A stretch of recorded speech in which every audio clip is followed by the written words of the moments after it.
Et sans plus tarder, nous allons prendre notre Bible ce matin. Nous allons l'ouvrir et lire un passage après. C'est après on va lire. Mais pour le moment, on va l'ouvrir simplement.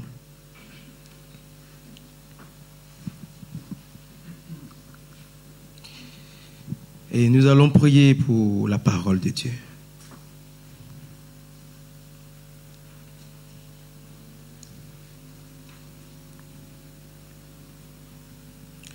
Seigneur notre Dieu, nous te rendons toute la gloire pour ce culte de louange et d'adoration.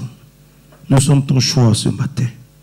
Voilà pourquoi tu as renouvelé en chacun de nous le souffle de vie. Et tu nous donnes encore, Seigneur, la force et l'amour de venir dans ta maison pour communier avec toi, pour t'apporter nos sacrifices de louange, d'adoration, de reconnaissance. Merci de les accueillir. Tu les as grillés, Seigneur, comme des parfums de bonne odeur. Nous te sommes infiniment reconnaissants encore pour l'heure qui est arrivée maintenant d'écouter ta parole. Ô Dieu de gloire, je remets toutes choses entre ta main. Merci Seigneur de parler ce matin au travers de mon canal. Seigneur, merci de parler au cœur de ton peuple. Tu connais, Seigneur Dieu, les différents besoins qui sont ici présents. Tu connais, Seigneur Dieu, de quoi chacun a réellement besoin.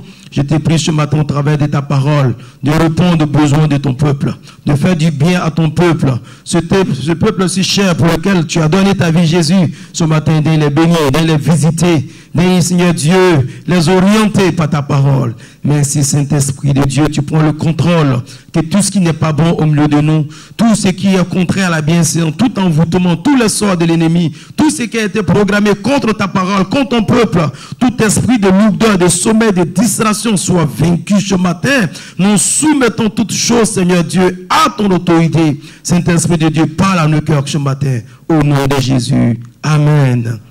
Que Dieu bénisse sa parole. Voilà, ce matin, nous allons faire un enseignement sur la prière.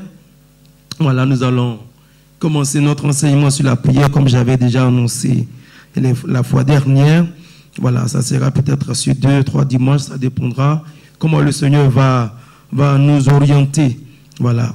Et le but, c'est vraiment d'encourager le peuple de Dieu à avoir une vie de prière. Voilà. Et il faut qu'on te l'enseigne. Il faut qu'on t'encourage. Voilà. Pour que tu puisses avoir une vie de prière. C'est une manière d'encourager l'Église. Aujourd'hui, nous sommes tombés dans une certaine monotonie. Voilà, il y a des situations, il y a des choses qui nous échappent et nous ne nous en rendons pas compte. On a parlé un peu le vendredi dernier avec les frères. Non, c'était le mardi. Et nous avons trouvé qu'il y avait plus de dons de prophétie dans l'Église. Voilà. Ceux qui ont reçu les dons, ils les ont gardés pour eux. Et on avait prié dans ce sens pour que les dons de prophétie, d'interprétation se manifestent, pour que les dons de puissance, les dons que le Seigneur a mis à la disposition de l'Église puissent se manifester. Et ça, c'était notre prière.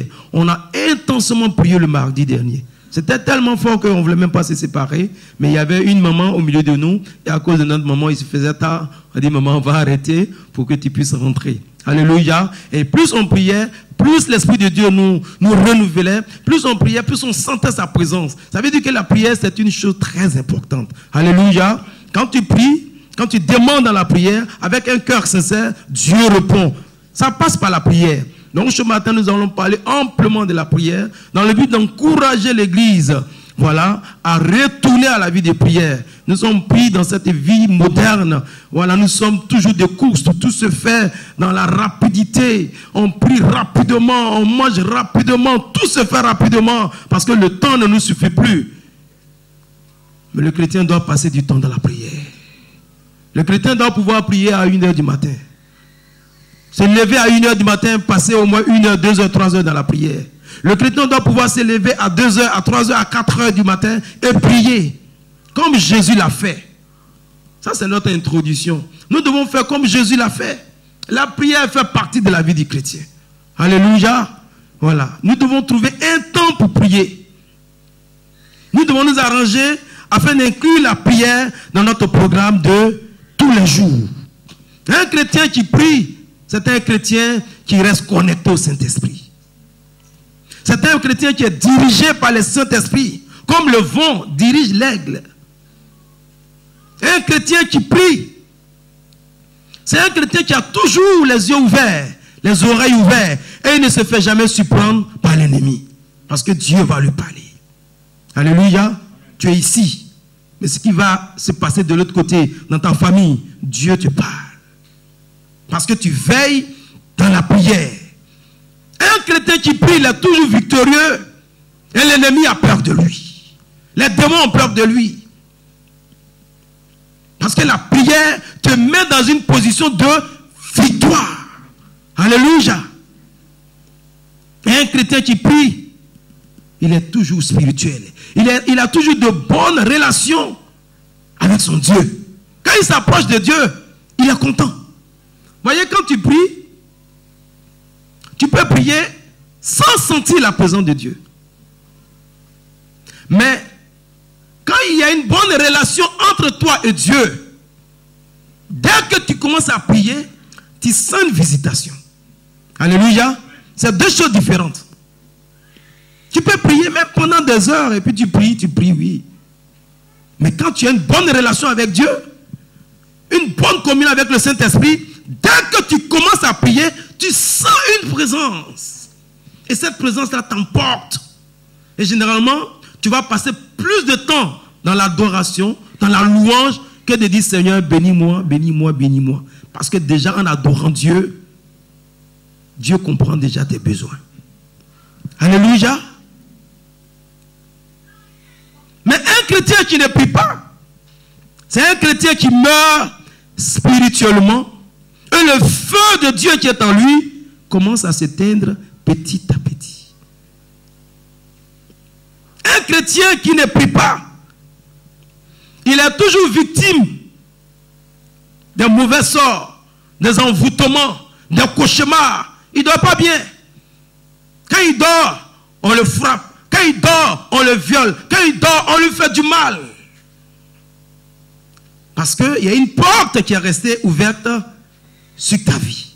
Un chrétien qui ne prie pas, il est constamment attaqué par les démons. Et je dirais même dans tous les domaines de sa vie, il est toujours attaqué. Un chrétien qui ne prie pas, il a une mauvaise relation avec Dieu. Quand il s'approche de Dieu, comme le fils prodigue, quand il est venu, il dit, Père, je ne suis pas digne. Son père ne lui a rien dit, il dit, moi, mais je ne suis pas digne. Alléluia. Parce qu'il savait qu'il n'avait pas un bon rapport avec son père. Bien aimé, le but de cet enseignement, c'est de rebooster la vie de prière de chacun de nous. Alléluia. Pour que nous puissions revenir à la prière. Encourager le peuple de Dieu. Encourager l'église du Seigneur à revenir à la prière. Celui qui vient pour dérober, égorger, détruire dans Jean 10, 10, cet ennemi-là. Jean le chapitre 10, le verset 10. Quand il vient, il attaque qui? Il attaque celui qui dort. Alléluia. C'est celui qui dort qui se fait toujours surprendre par l'ennemi. Mais tant que tu es éveillé, tant que tu restes dans la prière, quand il vient, il trouvera que ta porte est fermée. Nous allons voir la définition de la prière, bien-aimé. Après ta conversion, après avoir donné ta vie à Jésus, maintenant tu dois communiquer avec Dieu. Le moyen par lequel tu dois communiquer avec Dieu, c'est ce qu'on appelle la prière. Donc prier, c'est parler à Dieu, c'est communiquer avec Dieu, c'est communier avec Dieu. Amen. Prier, c'est simplement parler avec Dieu. Avec celui qui t'a créé, celui qui t'a sauvé. Voici un peu la définition de la prière. Pourquoi nous devons prier en tant que chrétiens? Si tu poses cette question à un individu, tu lui demandes, mais pourquoi est-ce qu'un être humain se nourrit? Il te dira, un être humain se nourrit pour se maintenir en bonne santé. Pourquoi un être humain se nourrit? C'est pour être en bonne santé.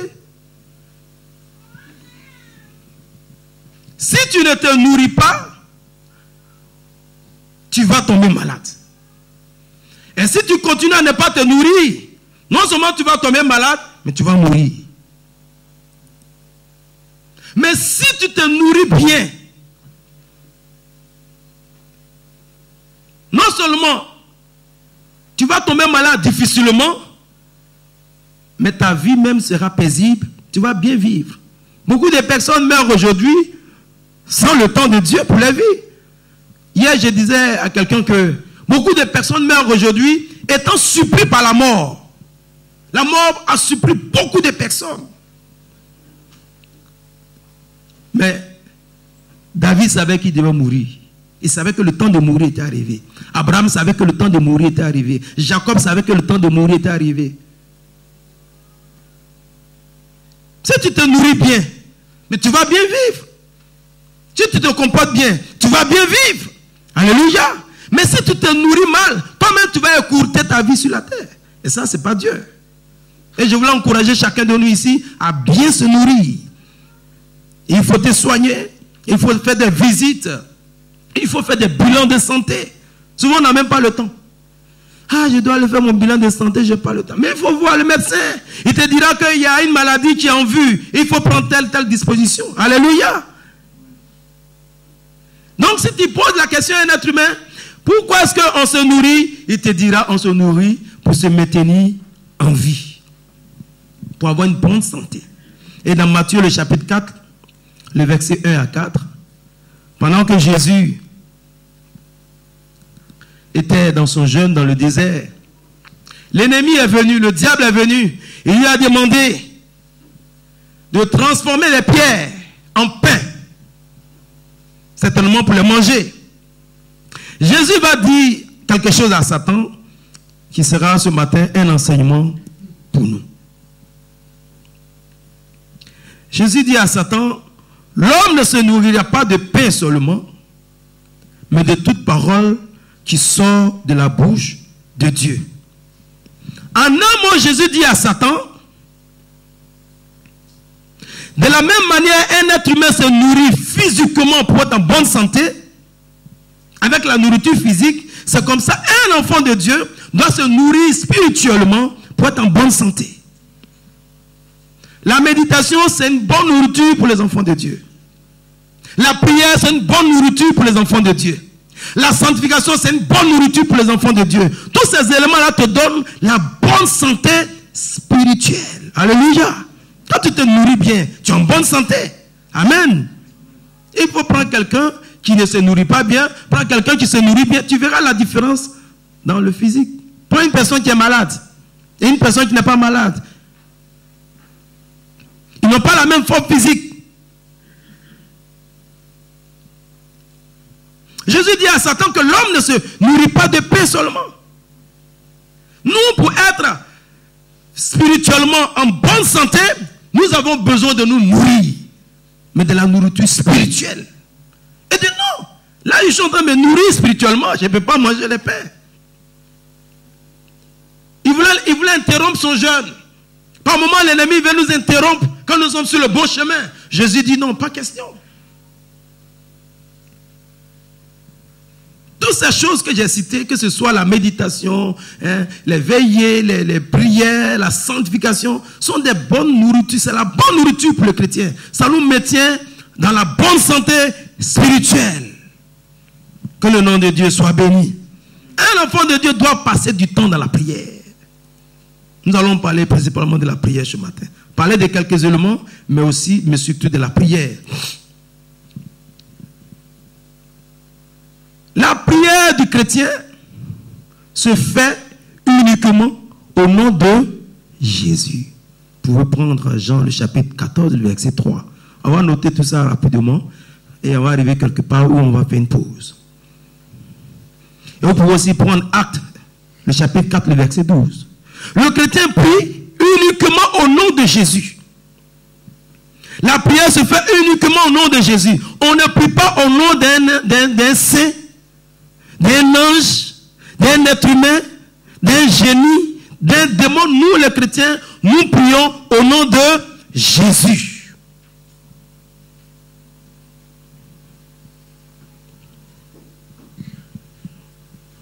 Nous respectons toutes les religions, mais pour nous, nous ne prions pas avec des bougies. avec de l'encens. Ces choses-là, nous ne les retrouvons pas dans les actes des apôtres et nous ne les conseillons pas à nos fidèles. Il y en a qui mettent des bougies. Pour nous, ce n'est pas nécessaire. Alléluia. Quand tu as fléchi tes genoux, quand tu as levé les mains vers l'Éternel et que tu as invoqué le nom de Jésus, tu es en train de prier. Il y en a qui mettent les bougies, disent que ça va chasser les mauvais esprits. Peut-être que ça va attirer les mauvais esprits. Nous prions au nom de Jésus. Seulement au nom de Jésus. Amen. On va faire un tour de table. Et puis on va parler aussi du port du voile des sœurs dans l'église. On va prendre 1 Corinthiens, chapitre 11, versets 3 à 15. Vous pouvez noter, je vais seulement commenter. Le port du voile de la femme pendant la prière. Ce sujet-là a fait couler beaucoup d'encre. Est-ce que les sœurs, pendant la prière, doivent se voiler, doivent se couvrir avec le voile ou non? C'est un sujet qui a divisé même d'autres églises. Ça a amené même d'autres à quitter leurs assemblées. Jusqu'à aujourd'hui, c'est un sujet très sensible dans l'église. Mais dans le passage que j'ai donné, que nous avons lu, on peut lire si le frère peut projeter pour nous.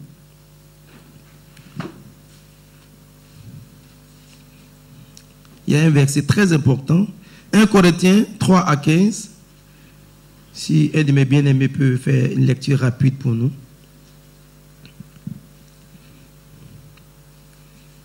Parce que c'est un sujet très important.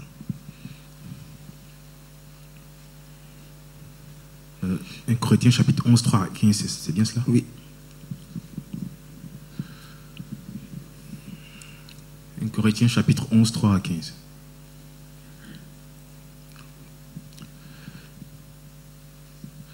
Je veux cependant que vous sachiez que Christ est le chef de tout homme, que l'homme est le chef de la femme et que Dieu est le chef de Christ. Verset suivant. Tout homme qui prie ou qui prophétise la tête couverte déshonore son chef. Toute femme, au contraire, qui prie ou qui prophétise la tête non voilée déshonore son chef. C'est comme si elle était rasée. Car si une femme n'est pas voilée, qu'elle se coupe aussi les cheveux. Or, s'il est honteux pour une femme d'avoir les cheveux coupés ou d'être rasée, qu'elle se voile. L'homme ne doit pas se couvrir la tête, puisqu'il est l'image et la gloire de Dieu, tandis que la femme est la gloire de l'homme. En effet, l'homme n'a pas été tiré de la femme, mais la femme a été tirée de l'homme. Et l'homme n'a pas été créé à cause de la femme, mais la femme a été créée à cause de l'homme. C'est pourquoi, à cause des anges, c'est pourquoi la femme, à cause des anges, doit avoir sur la tête une marque de l'autorité dont elle dépend. Toutefois, dans le Seigneur, la femme n'est point sans l'homme, ni l'homme sans la femme. Verset 12. Car de même que la femme a été tirée de l'homme, de même l'homme existe par la femme, et tout vient de Dieu. Jugez en vous-même, est-il convenable qu'une femme prie Dieu sans être voilée? La nature elle-même ne vous enseigne-t-elle pas que c'est une honte pour l'homme de porter de longs cheveux, mais que c'est une gloire pour la femme d'en porter, parce que la chevelure lui a été donnée comme voile. Amen. Amen, merci bien-aimé. Je disais tout à l'heure, c'était un sujet sensible parce qu'il y a beaucoup de nos soeurs qui ne savent pas s'il faut se voiler pendant la prière, s'il le faut, s'il ne le faut pas. Donc, on va en parler, ça va nous aider ce matin. En réalité, le passage que nous avons lu encourage la femme à avoir de longs cheveux et à se couvrir la tête pendant la prière. Et ce même passage encourage l'homme à avoir des cheveux courts et à ne pas se couvrir la tête pendant la prière. Mais si vous voyez le verset 15, il dit que, au verset 15, il dit, la chevelure a été donnée à la femme. Le verset 15, que c'est une gloire pour la femme d'emporter parce que la chevelure lui a été donnée comme voile. Donc, à partir de ce verset, il y a eu c'est-à-dire il y a eu beaucoup de voix. Et sur la base du verset 15, les églises évangéliques ont accepté que la femme se voile quand elle vient dans la prière, mais ne pas imposer cela aux sœurs. C'est-à-dire c'est une bonne chose. Quand la femme est voilée pendant la prière, c'est une bonne chose. Voilà. Les évangéliques acceptent cela pendant la prière, mais ils n'imposent pas cela aux sœurs à cause du verset 15. Donc pour nous, si une sœur se couvre la tête pendant la prière, c'est une bonne chose. Amen. C'est une bonne chose, mais on n'impose pas cela à nos sœurs pendant la prière. Donc nous vous encourageons, voilà, à vous couvrir la tête, mais sans toutefois vous imposer cela. Amen, amen. Voilà, nous allons continuer. La position dans laquelle il faut prier, rapidement, je dirais que quand tu pries, il faut tenir compte de la personne de Dieu. Quand tu pries, il faut tenir compte de la personne de Dieu. Il y a des personnes pendant les prières de repentance pour qu'ils se mettent en genoux. Il y a des personnes pendant les prières d'adoration pour qu'ils se mettent, ils se prosternent. Il faut tenir compte de la personne. On ne peut pas te dire, voici la position dans laquelle tu dois prier. Mais toi-même, quand tu pries, il faut tenir compte de la personne de Dieu, de la grandeur de Dieu, de la souveraineté de Dieu. Mais une personnalité, quand nous sommes en face d'une personnalité, il y a un certain respect que nous manifestons. Il y en a qui enlèvent la casquette. Amen. Il y en a qui s'abaissent pour saluer. Et Dieu qui est plus grand que l'autorité. Donc quand tu viens dans la présence de Dieu, quand tu pries, il faut tenir compte de la présence de Dieu. Il faut tenir compte de la personne de Dieu et prendre ta position qui t'est sied pour prier Dieu. Amen, amen. Si tu as une maladie qui t'empêche de prendre certaines positions, pas de souci. Mais toutefois, quand tu pries, il faut tenir compte de la personne et la grandeur de Dieu. Éphésiens chapitre 6, verset 18. On va projeter, lire ça rapidement aussi. Aristide, s'il te plaît. Éphésiens 6, 18. Éphésiens 6, 18. Faites en tout temps par l'Esprit toutes sortes de prières et de supplications. Veillez à cela avec une entière persévérance et priez pour tous les saints. Merci. Faites en tout temps par l'Esprit toutes sortes de prières. Et dit toutes sortes, ça veut dire qu'il y a plusieurs sortes de prières. Toutes sortes de prières. Il y a plusieurs sortes de prières. Au temps de l'Ancien Testament, vous allez voir que les animaux qui étaient sacrifiés sur l'autel, la graisse, la fumée qui monte, c'était une prière. C'était la prière qui montait à Dieu. La fumée, la graisse, la fumée qui montait vers Dieu, c'était une prière. L'intercession, c'est une prière. La repentance, c'est une prière. Les actions de grâce, il y en a qui font des dons. Ce sont des prières. L'adoration, c'est une prière. La louange, c'est une prière. Tous ces éléments que nous apportons à Dieu, ce sont des prières. Voilà pourquoi nous devons faire ces choses-là avec beaucoup de sérieux. Alléluia. Les cantiques sont des prières. Avec beaucoup de sérieux. Vous allez voir dans Actes chapitre 10, le verset 4, la Bible parle de Corneille. Son offrande est montée vers Dieu. Il faisait des offrandes, il priait. Et il faisait aussi des offrandes. Son offrande va monter vers Dieu. Son offrande va parler en sa faveur. Son offrande va toucher Dieu. Tout ce qu'on apporte à Dieu, c'est le symbole de la prière. Tout ce qui monte vers Dieu, c'est une prière. Alléluia. Parce que ce qui monte vers Dieu parlera en ta faveur. Pour continuer, nous allons lire dans Hébreux le verset 11, le chapitre 11, le verset 6. Nous allons voir l'élément qui accompagne la prière. Hébreux 11, 6. Or, sans la foi, il est impossible de lui être agréable. Voilà. Car il faut que celui qui s'approche de Dieu croit que Dieu existe et qu'il est le rémunérateur de ceux qui le cherchent. Merci. Voyez, on ne peut pas parler de la prière sans parler d'abord de l'élément qui accompagne la prière pour la rendre crédible, juste et acceptable devant Dieu. C'est vrai, il faut prier. Mais il y a un élément qui doit accompagner la prière. Si cet élément-là n'est pas là, ta prière est comme un courrier que tu as posté, mais il n'y avait pas de timbre. Quand il n'y a pas de timbre, le courrier va revenir chez toi.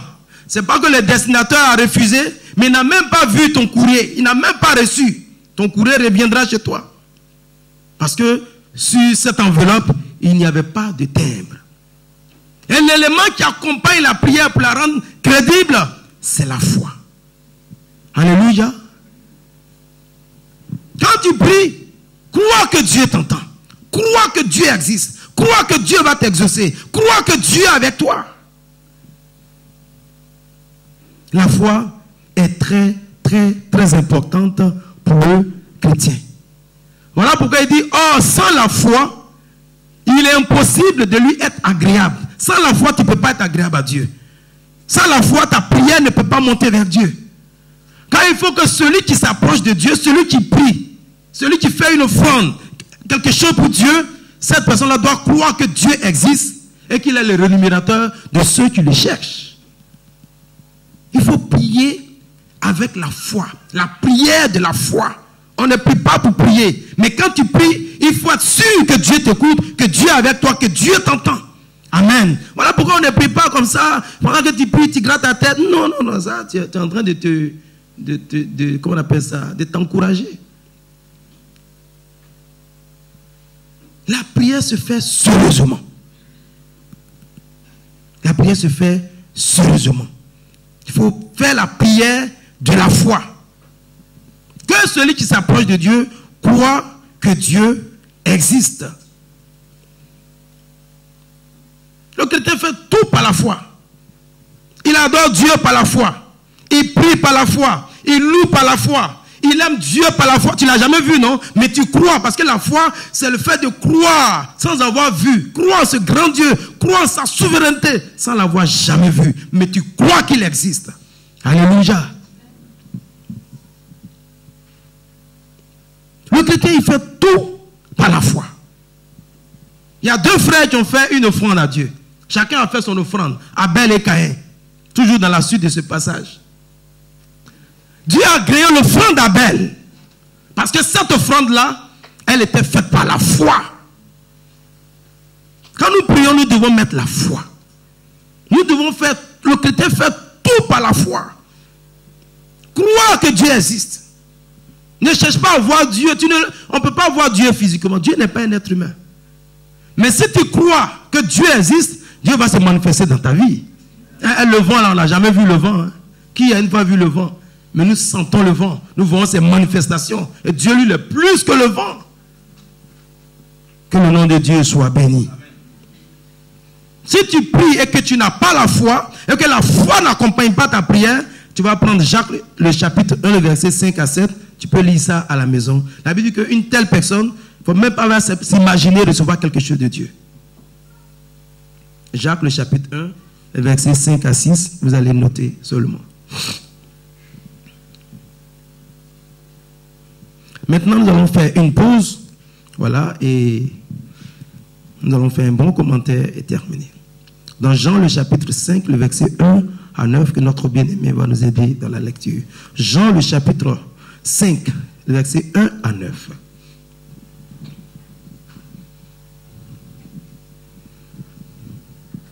Après cela, il eut une fête des Juifs et Jésus monta à Jérusalem.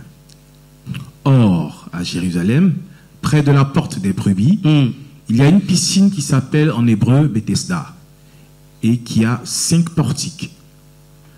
Sous ces portiques étaient couchés en grand nombre des malades, des aveugles, des boiteux, des paralytiques qui attendaient le mouvement de l'eau. Car un ange descendait de temps en temps dans la piscine et agitait l'eau. Et celui qui descendait le premier auprès de l'eau avait été agité auprès de l'eau, après que l'eau avait été agitée, était guéri, quelle que fût sa maladie.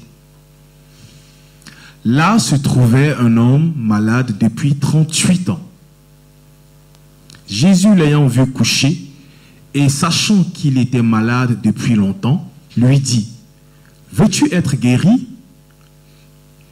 Le malade lui répondit, « Seigneur, je n'ai personne pour me jeter dans la piscine quand l'eau est agitée.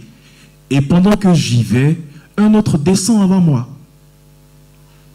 « Lève-toi, lui dit Jésus, prends ton lit et marche. » Aussitôt, cet homme fut guéri.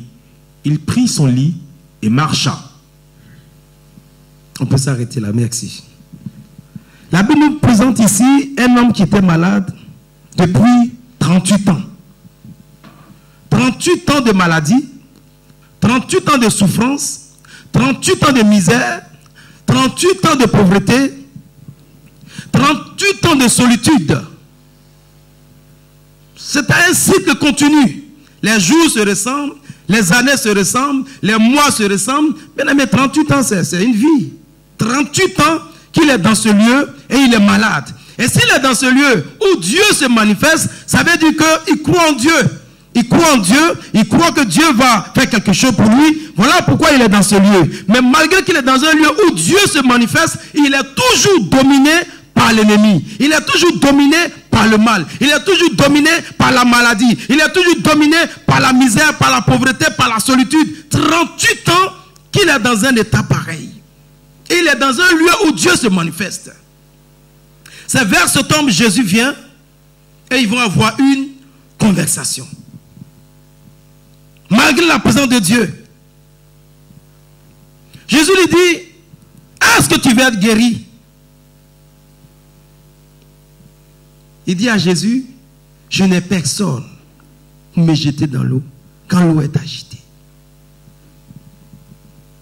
En un mot, il compte sur quelqu'un. Il attend que quelqu'un lui vienne en aide. Il attend que l'eau soit agitée et il attend que quelqu'un lui vienne en aide pour le jeter dans l'eau. Et cette personne qui viendra lui donner une main de secours ne s'est jamais présentée. Bien aimé, je pense que le Seigneur va parler à travers, il va parler à travers ce message, il va parler à nos cœurs ce matin, dans le but d'ouvrir nos yeux. Parce que Jésus vient au verset 8, au verset 6, et Jésus lui dit, veux-tu être guéri? Mais moi je te dis, je n'ai personne pour me jeter dans l'eau. Je n'ai personne pour m'aider. C'est pas que je ne veux pas, mais je n'ai personne. Jésus lui pose la question, veux-tu être guéri? Et je pense que cette question, elle est valable pour chacun de nous ce matin, face à nos difficultés, face à notre montagne. Est-ce que tu veux que la situation qui te perturbe soit résolue? Cette situation qui te dérange depuis des années. Jésus, même quand il répondait, il a ri un peu. Tu ne connais pas mon problème. Dieu connaît notre problème. Alléluia. Le Seigneur lui ramène la question. Est-ce que tu veux être guéri? Il attend. C'est avec raison que Jésus lui pose cette question. Parce qu'il y a plusieurs personnes qui ont pris de l'âge en attendant que quelqu'un leur vienne en aide. On attend. Il y en a même qui ont perdu la foi. D'autres ont rétrogradé. À force d'attendre, attendre une intervention de Dieu, attendre que quelqu'un nous aide, attendre que quelqu'un intervienne, attendre que quelqu'un t'aide. À force d'attendre, les années sont passées, et finalement, la situation a pris une autre forme. Jésus lui pose la question. Il y en a même qui ont perdu la foi, à force d'attendre. Mais Jésus lui demande, est-ce que tu veux être guéri? Il est au bord de la piscine de Bethesda, qui est le symbole de l'église. Il est dans l'église, là où Dieu agit, là où Dieu se manifeste. Il est dans la présence de Dieu, là où le Saint-Esprit agit, là où on adore Dieu. Il est dans ce lieu. Mais il est toujours dominé par le mal. Et Jésus vient, Jésus lui pose la question dans cette église ce matin. Est-ce que tu veux être guéri? Toi, tu attends que quelqu'un te vienne en aide. Tu attends que l'eau soit agitée. Tu attends que l'ange descende pour faire le miracle. Mais Jésus lui pose la question ce matin. Est-ce que tu veux être guéri? Bien aimé, le Seigneur ne nous encourage pas à nous asseoir et attendre que quelqu'un vienne nous aider. Ce n'est pas comme ça. Nous asseoir et attendre. Tu peux t'asseoir et attendre que le Seigneur vienne intervenir dans ta vie. Si le Seigneur te l'a révélé, si le Seigneur te dit je vais faire telle chose dans ta vie, Dieu est fidèle, ce qu'il a dit, il va l'accomplir. Alléluia, tu vas attendre. Mais si le Seigneur ne t'a rien dit, il ne t'a pas promis quelque chose, mais tu ne peux pas t'asseoir. Une fois que on atteint l'âge de la naissance de l'enfant et que l'enfant ne veut pas sortir, qu'est-ce que le médecin fait? Il va provoquer l'accouchement. S'il provoque l'accouchement, que l'enfant ne sort pas, il va faire une césarienne et dire à cet enfant, sors, va chez tes parents. Ta mère a besoin de toi, ton père a besoin de toi, tes parents ont besoin il faut sortir de ce lieu. Alléluia. Amen. Depuis qu'on a dépassé 9 mois, quand on arrive à 9 mois, dis-lui, il va sortir. Il va sortir d'ici. Alléluia. On ne dit pas non, Dieu va faire, laisse-le. Chaque enfant prend son temps. Non, non, non. Dit, le temps là est passé. Toi maintenant, tu dois sortir. Et on provoque sa sortie. Il ne veut pas, on le tire. On le fait sortir, on le donne à sa maman. Alléluia. On ne peut pas s'asseoir. Attendre comme ça que quelqu'un vienne nous aider. Que le Seigneur nous aide ce matin à comprendre sa parole. Merci Seigneur. Tu dois combattre. Tu dois prier à genoux. Tu dois crier à l'Éternel. La prière est une arme dans la main du chrétien. La parole de Dieu est une arme dans la main du chrétien. Accompagnée de la foi. Tu dois provoquer la bénédiction. Tu dois provoquer ce que ton cœur désire. Tu dois réagir. Tu dois agir. Nous ne sommes plus dans l'Ancien Testament. L'Ancien Testament, c'est le vieil homme. Le Nouveau Testament, c'est le nouvel homme. Nous, on ne s'assoit plus pour attendre. Nous sommes des conquérants. Nous possédons. Dans l'Ancien Testament, il y avait un voile qui empêchait l'homme d'aller vers la guérison, qui empêchait l'homme d'aller vers Dieu, qui empêchait l'homme d'aller vers sa victoire. Il y avait un voile. La Bible dit que quand Jésus est mort, le voile était déchiré. Et maintenant, nous pouvons aller vers la guérison. Nous pouvons aller vers la victoire. Tu peux appeler ce que ton cœur désire. Est-ce que ton cœur désire va répondre? Alléluia. Jésus lui demande, est-ce que tu veux être guéri? Que le Seigneur nous aide à comprendre ce matin. Dieu a déjà fait. Ce que nous disons que Dieu va faire, je vous assure que Dieu a déjà fait. Ce qu'on dit que Dieu va donner, Dieu a déjà donné. Et comme on a dit le mardi avec les bien-aimés, mais nous avons des dons spirituels. Mais comme nous ne les manifestons pas, les dons spirituels ont commencé à disparaître au milieu de nous. Mais ce matin, nous avons reçu 2-3 dons. Parce que nous avons compris que la chose est déjà en nous. Dieu nous a déjà donné ces choses. Nous devons simplement les manifester. Tu ne peux pas t'asseoir, bien-aimé. Tu dois te lever au contraire et prier pour que Dieu agisse dans ta vie. Quand Anne, la mère de Samuel, n'avait pas compris, elle passait tout son temps à pleurer. Ah Seigneur, regarde cette mauvaise femme. Parce que sa rivale, elle avait des enfants. Et Anne était stérile. Anne n'avait pas d'enfants. Et la Bible dit que sa rivale, la Pénina, s'appelle Pénina, elle se moquait de Anne. Et quand elle se moquait de Anne, Anne avait tellement mal au cœur, elle ne faisait que pleurer, que pleurer, que pleurer. Souvent, mais elle pleure, elle fait pitié, elle pense que sa pitié là, ça va changer quelque chose. Elle roule, elle roule, elle roule, elle pleure. Tout ça là, ça n'a pas touché Dieu. Mais le jour qu'Anne a compris qu'elle ne peut pas s'asseoir comme ça, et que s'asseoir ne va pas changer la situation, Anne va se lever dans la prière, elle va se lever dans la proclamation, elle va se lever en appelant les choses. Alléluia. Bien aimé, la prière est très importante dans la vie du chrétien. Nous devons prier toute une nuit, nous devons prier. Nous devons prier toute une semaine, nous devons prier. Pendant des mois, nous devons prier. Dans les veillées, nous devons... Tu dois faire tes veillées de prière à la maison. Tu peux le faire. Alléluia. Lorsque Pierre a été mis en prison et qu'il devait être tué, la Bible dit que l'église s'est levée dans la prière. Ils ont prié jusqu'à ce qu'un ange est venu ouvrir la porte de la cellule de Pierre et Pierre est sorti de la prison. La prière ouvre les portes. La prière brise les portes et les portes s'ouvrent. Lorsque, comment on appelle ça, l'apôtre Paul et son compagnon Silas étaient dans la prison, qu'est-ce qu'ils ont fait? Ils ont commencé à louer Dieu. Ils ont loué jusqu'à ce que les fondements de la prison se sont ébranlés. Mais si tu fermes ta bouche, comme celui qu'on a vu au bord de cette piscine, il dit non, je n'ai personne. Non, ne dis pas que tu n'as personne. Pour toi, tu es dans le Nouveau Testament aujourd'hui. Dieu t'a donné des armes. Dieu t'a donné des moyens pour devenir victorieux, pour conquérir, pour posséder ton territoire. N'attends pas quelqu'un. Lève-toi de la prière et appelle les choses par leur nom. Ça va se réaliser dans ta vie. Au nom de Jésus. Il était là, il était assis. Il dit, je n'ai personne. Mais Dieu te dit ce matin, ne dis pas que je n'ai personne. Ne crois pas que tu n'as personne. Tu as plus que personne. Parce que Dieu avec toi, c'est la majorité. Amen. Et avec lui, nous ferons des espoirs. Que son nom soit glorifié ce matin. Est-ce qu'on peut acclamer le Seigneur? Avec Dieu, nous ferons des espoirs. Nous ferons des espoirs. N'attends pas un ange. N'attends pas un ange. N'attends pas quelqu'un. Il faut provoquer la chose dans ta vie. Il faut provoquer la chose. Dieu veut voir, il veut voir. Il veut voir ta faim. Dieu veut voir ta soif. Dieu veut voir ton envie. Dieu veut voir. Dieu veut voir. Dieu veut voir jusqu'à quel point toi tu veux cette chose. Dieu veut voir.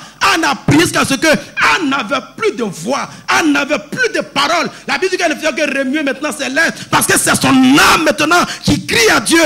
Bien aimé, la prière, ce n'est pas une prière comme ça. Non, bien aimé, allons dans la vraie prière. La prière qui fait descendre la présence de Dieu. Alléluia. Tu peux prier jusqu'à ce que ta situation change. Tu peux prier jusqu'à ce que la situation s'améliore. La Bible dit que Isaac, quand il s'est marié, après ce beau mariage, sa femme Rebecca était stérile. La Bible dit qu'il a prié pendant 20 ans de prière. Alléluia. Peut-être qu'ils ont commencé ensemble. À un moment donné, la femme était fatiguée. Elle dit, ton sujet, là, il faut prier pour ça. Isaac a prié pendant 20 ans jusqu'à ce que Rebecca accouche Ésaü et son frère Jacob. Alléluia. Ta prière peut faire enfanter. Ta prière peut donner la fécondité. Ta prière peut donner l'enfantement. Ta prière peut ouvrir les portes. Pendant que tu es assis, Dieu te dit ce matin, ne t'assois pas. Parce que ce que tu attends, je t'ai déjà donné.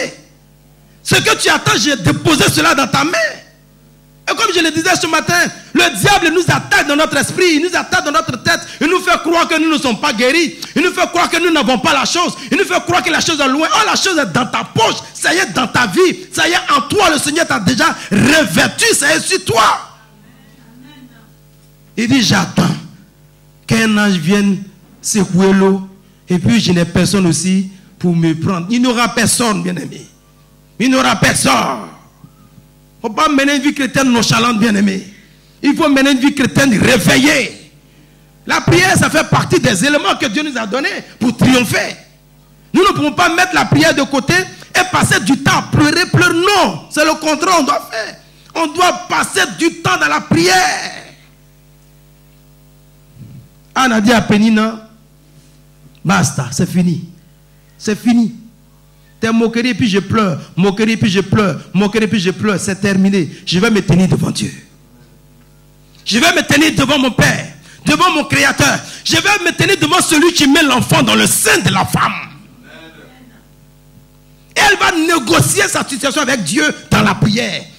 Elle va faire une alliance avec Dieu dans la prière. Il n'y avait personne. Et Anne va changer l'atmosphère de sa maison. Elle va changer l'atmosphère de sa vie. Et Dieu va lui donner Samuel. Et Dieu va lui donner encore d'autres enfants. Plusieurs enfants. Elle était maintenant comblée. Alléluia. À partir de cet instant, Pénina a disparu de la vie d'Anne. On ne parle plus de Pénina. Pour que ces personnes-là quittent notre vie, nous devons faire des exploits. Nous devons permettre à Dieu d'agir dans notre vie. Et il y a des personnes, quand ils vont voir la manifestation de Dieu dans ta vie, ils vont simplement se retirer de toi.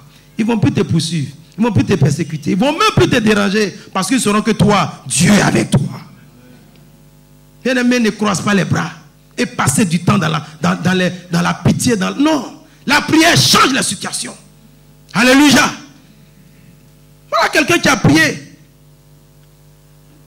Il est celui qui va recevoir toute la bénédiction. On dit le Dieu d'Abraham, d'Isaac et puis de Jacob. Tout ce que Dieu a dit à Abraham là, c'est déversé sur lui. Mais il n'a pas d'enfant.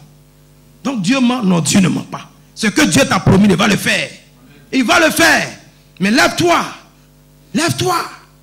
Isaac va prier. Cette belle femme que Dieu lui a donnée, on dit elle est stérile. Il dit je refuse. Tu n'es pas stérile. C'est ton temps d'accouchement là qui n'est pas encore arrivé. Il va provoquer la situation.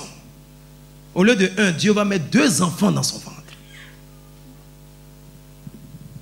Que le Seigneur te donne ce matin cet esprit qui va te donner la force de t'élever dans la prière au nom de Jésus.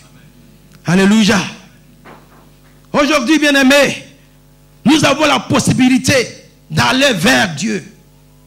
Nous avons la possibilité d'aller vers la guérison. Lui, il devait attendre. Aujourd'hui, le voile est déchiré. Si tu veux être un chrétien authentique de nos jours, tu peux l'être. Si tu veux être un vrai chrétien, tu peux l'être. Amen. Si tu veux être un chrétien zélé, un chrétien réveillé, rien ne t'empêche. Parce que le temple s'est ouvert. Rien ne t'empêche. Tu peux venir prier ici. Tu peux venir passer ta journée de jeûne ici. Tu passes la journée ici, tu passes, donne-moi la clé. Tu viens prier ici. Il y a plein de petites salles en bas là-bas. Avant, les chrétiens passaient toute la journée dans la cour de l'église. Aujourd'hui, la cour de l'église est fermée à clé parce que personne ne veut aller là-bas. Tout le monde veut aller de l'autre côté. Quand nous, on passait la journée à l'église, tu te lèves le matin, tu as fini de te brosser, petit déjeuner, on va à l'église parce qu'à midi, il y a la réunion de prière. On appelle ça la réunion de midi, de 12h jusqu'à 14h. Les fonctionnaires viennent, tous ceux qui sont dans les secteurs, ils viennent. Rien que prière. On avait même, notre voix était cassée à force de prier, mais c'était une joie. Alléluia. On soutenait l'église, on priait pour l'église. Qui a prié pour l'église ce matin avant de venir? Qui a prié pour l'homme de Dieu avant de venir? Qui a prié pour les frères et sœurs avant de venir ce matin? On se lève comme ça, fier, on vient devant la présence de Dieu. Bien aimé, tu es dans une position de faiblesse. Tu vas à l'église pour faire ton culte. Est-ce que vous savez qu'on doit prier à la maison avant de venir à l'église? On doit prier à la maison. Toujours prier. Tu te réveilles le matin, prier. Alléluia. Je connais une maman, elle m'a vraiment impressionné. Quand elle ouvre la porte de sa maison, la porte principale, dès qu'elle rentre, elle dit Seigneur, je bénis. Je pensais que c'était une fois. J'ai vu que la maman elle fait ça tous les jours. Dès qu'elle rentre, elle commence à bénir Dieu, glorifier Dieu. Dans sa maison. Il n'y a rien. C'est pas qu'il y a une situation. On ne prie pas quand on a les problèmes. La prière fait partie de notre vie. Alléluia. Tu es rempli de Saint-Esprit. Quand tu as le temps, commence à parler la langue. Parle la langue, parle la langue. Parle. Et n'attends pas. Il ne faut pas attendre. Jésus lui dit, passons à la démonstration. Il dit maintenant, prends ton lit. Marche. Il prend, il marche. Lui, il est étonné. Il dit, c'est simple. Comment je suis arrivé là, les choses ont changé. Si tu crois, ça va se réaliser dans ta vie. Et moi, je dis ce matin, l'esprit qui est rentré dans cet homme et qui l'a rétabli, qui l'a guéri, va te visiter ce matin. Parce que le même esprit est avec nous ce matin. Parce que la puissance de Dieu n'a pas changé. Cette puissance qu'il a visité, qu'il a remis sur pied, va te remettre sur pied ce matin. Et si tu es d'accord, nous allons nous tenir debout pour prier. On peut acclamer le Seigneur.